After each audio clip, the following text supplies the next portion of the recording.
My name is Andrew Ellis, and I am a magistrate judge in Ada County. In my primary docket are child protection cases.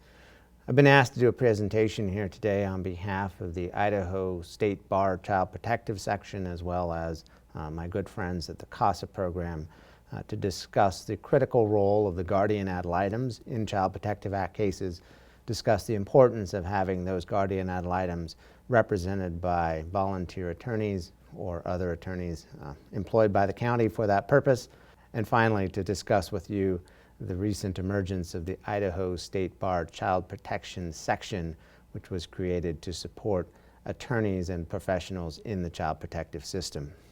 Child protection has been a passion of mine, and some may say it's kind of the family business.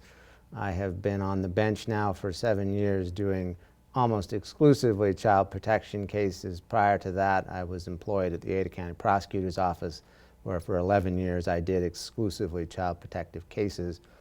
My wife is an attorney and a master's level social worker who has worked both in the legal field, legal side of child protective cases representing parents, but also employed by the Department of Health and Welfare in their Children and Family Services Division. My wife and I were foster parents way back in 2007 to two young ladies for a period of about 8 to 9 months who reunified with their parents.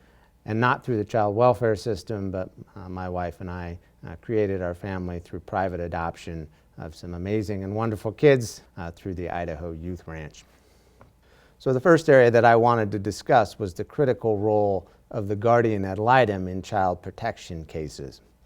Whenever a child is removed into foster care in Idaho, if they are age 11 or younger, they are appointed a Guardian Ad Litem by the court to serve as an advocate for that child's best interest. What's important, I think, for folks to understand is that Child Protective Act cases, they are governed by laws and statutes, but primarily they are cases about information. Federal and state laws have empowered the courts and given them the authorities over the last 3 to 4 decades to monitor these cases and to make decision points for these families and children along the way at certain specified hearings. And for the court to do that, the court has to know what is happening, has to understand or have a full picture of what is going on. Remember, a court cannot be an investigative body on its own. I don't have the authority to call up the parties to a case and ask them what is happening. I don't have the ability to contact the parents and check in on how they're doing. I don't have the ability to go to the child's home and see how the child is getting along in the foster home. I don't have the ability to call up doctors and counselors and therapists to see what is happening with this family. I have to rely in a child protective case on the information supplied to me by the parties. Fortunately for the courts, the Department of Health and Welfare employs a large staff of highly trained social workers whose job it is to assist these families, but also to prepare reports for the court for the various hearings. We also have the parents themselves who can come in with the assistance of their attorneys and share with the court how they are doing. But both the Department of Health and Welfare and the Guardian Ad Litem have their particular spin on what is happening. The Department of Health and Welfare has all of these obligations under the law, and when they present reports to the court, they are obviously highlighting the areas where they are being successful and the things that they are doing to assist parents. Parents themselves want to put themselves in the best light possible, so they are sharing with me the highlights, the things that they believe they're doing well. So it is very, very important to have another voice, an independent third party who has no allegiance to the department, no allegiance to the parents, whose only allegiance is to what is in the best interest of the child, to go out and get information about how this family and how these children are doing. And they do that by talking to the doctors and talking to the counselors and talking to the teachers and the daycare providers and the foster parents and the children themselves. They have an obligation to see the children at least once a month. And then they take all of this information and they put it into reports, which are then supported to, are given then to the court. for us to read in advance of all of the various hearings. And I cannot tell you how critical it is to have the information that comes from the department and from the parents and from the Guardian Ad Litem. More information is infinitely better than less information. The court is called upon in a Child Protective Act case to make really profound decisions on behalf of children in their families. Decisions such as, is it time for the children to return home to their parents, or is it not time for them to return home? And perhaps the most devastating and profound decision of all is that after a period of 12 months or 15 months of working with a family, is it no longer necessary to work reunification, and do we need to move this case toward termination of parental rights and subsequent adoption, ending the relationship between parent and child? And I hope that you all would agree with me that in making these kind of amazingly profound decisions, having more information is a whole lot better than having less. And that's where having all of these different voices informing the court are so critical, and none more so critical than the Guardian Ad Litem. Another source of important information that comes into the court during the course of hearings comes not from the parents, and not from the department, not from the guardians, but rather from two other participants that I haven't mentioned yet, and that are the foster parents who have these children in their care and the children themselves. There is an Idaho juvenile rule, Rule 40 to be precise, that states that all foster parents and all children over the age of 8 have a right to be notified of every hearing that occurs in a Child Protective Act case and have right to be heard at that hearing. So foster parents and children over the 8 are getting notices to say there's an upcoming hearing in your case, and they do have a right then to have their voices heard. Doesn't necessarily mean that the foster parents and the children have a right to appear at every hearing and to sit through the entirety of those hearings, but they do have a right to be present initially, or to have some way of getting the court made aware of the foster parent's information and the child's wishes. And this is another area that it is critical to have a Guardian Ad Litem and a Guardian Ad Litem attorney to assist the children. It can be rather confusing to know what's going to happen, and guardians play an important role along with the Department of Health and Welfare in explaining to the children what's going to happen in the hearing, what the child can expect, what the child can say or not say, what the child can do or not do. And that goes a long way to alleviating the child's concerns and anxiety about appearing in court if that's what's happening. Guardian Ad Litems are volunteers drawn from our community who have a desire to help children who are in dire circumstances. They are not attorneys. This is a legal process. We have a series of hearings in which laws are applied and rules for these hearings apply. We don't expect a volunteer Guardian Ad Litem to understand the intricacies, the ins and outs of a legal process, and therefore it is critical and it is required under the law that each Guardian Ad Litem have an attorney to represent them, to help them navigate the process. But it is critical that we have an attorney so that the Guardian Ad Litem's voice is fully heard.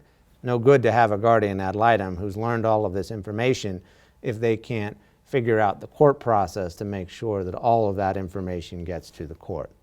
Depending on the judicial district, it depends on how we appoint an attorney to represent Guardian Ad Litems.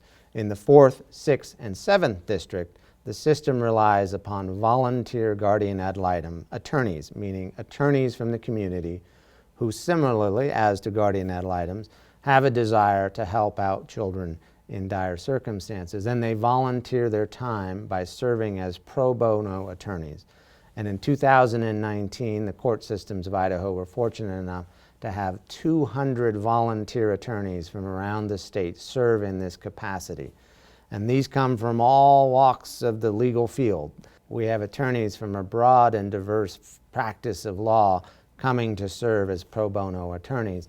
In the remaining districts that I did not mention, the county commissioners have seen fit to use their budget resources to hire a private attorney to serve as the Guardian Ad Litem's attorney.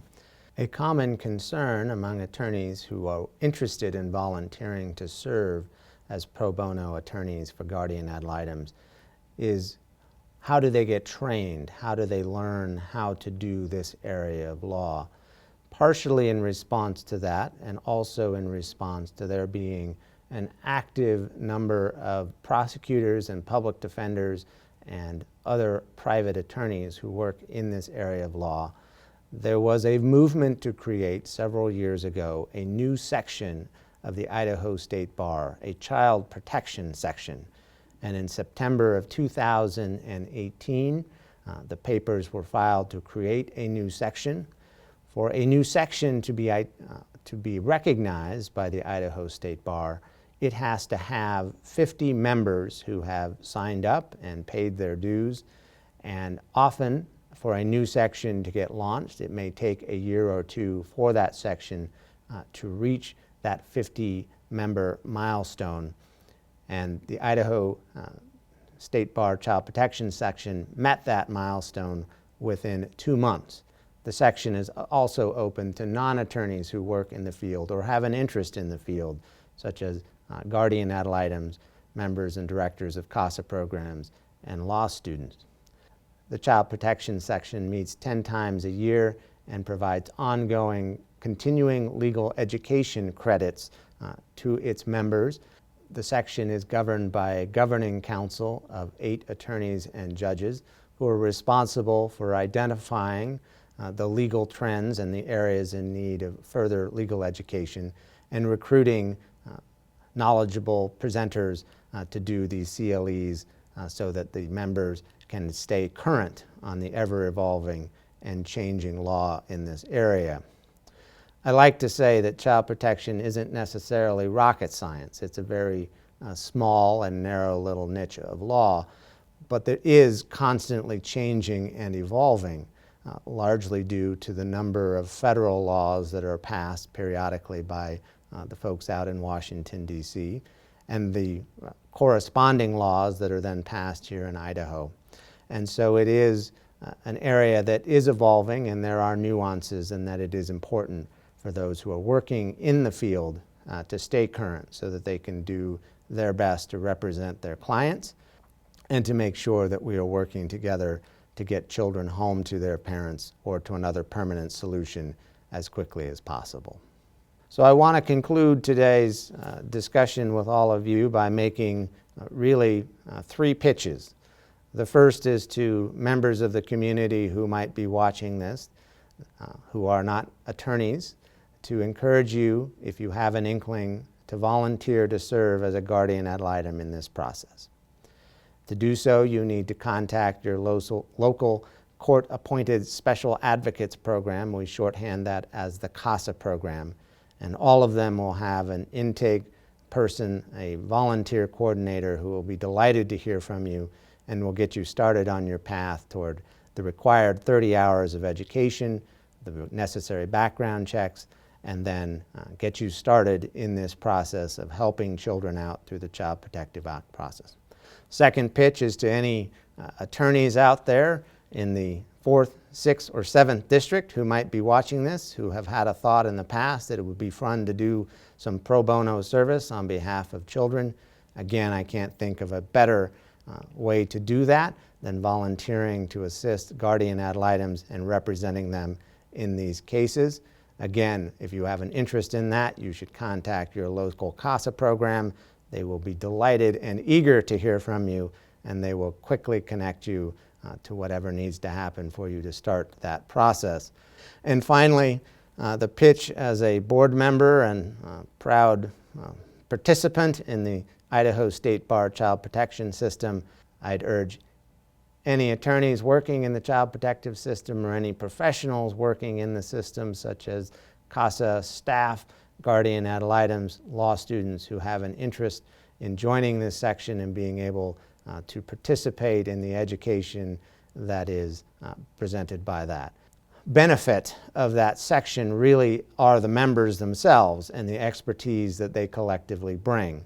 It's an opportunity for folks to connect to each other, to share what does and doesn't work, to stay current on what the law is, but mostly to provide support in this niche area of the law.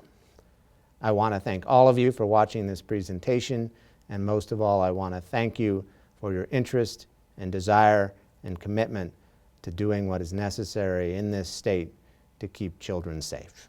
Thank you.